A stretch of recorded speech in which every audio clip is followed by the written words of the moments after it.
মুন্সিগঞ্জের লৌহজং এলাকায় 5 রাউন্ড তাজা গুলি ও ম্যাগাজিন সহ একটি বিদেশি পিস্তল সহ একজন আসামি গ্রেফতার করে র্যাব 10।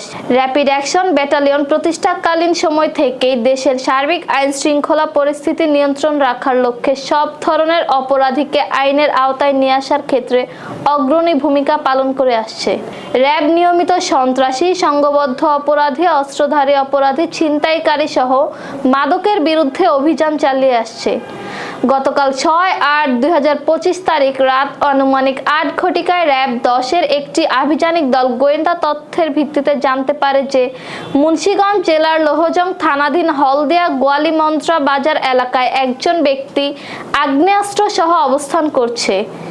এরই ধারাবাহিকতায় গতকাল 6/8/2025 তারিখ রাত আনুমানিক 8:35 ঘটিকায় র্যাব 10-এর আভিযানিক দল বর্ণিত বাজার এলাকায় অভিযান পরিচালনা করেন এবং 5 রাউন্ড তাজা গুলি ও ম্যাগাজিন সহ একটি বিদেশি পিস্তল এবং একজন আসামিকে গ্রেফতার করা হয়।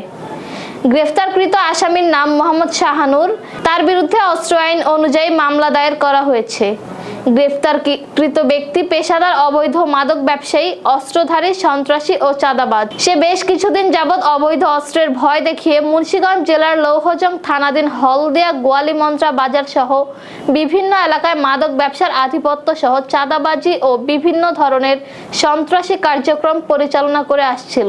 গ্রেফতারকৃত আসামি মোহাম্মদ শাহানুরের বিরুদ্ধে একটি মাদক মামলা রয়েছে। র্যাব 10-এর এই ধরনের অভিযান নিয়মিত চলবে এবং জনগণের সার্বিক নিরাপত্তা নিশ্চিত করতে র্যাপিড অ্যাকশন ব্যাটালিয়ন সর্বদা সচেষ্ট রয়েছে। গ্রেফতারকৃত ব্যক্তির বিরুদ্ধে সংশ্লিষ্ট থানায় মামলা রুজুর কার্যক্রম প্রক্রিয়াধীন রয়েছে।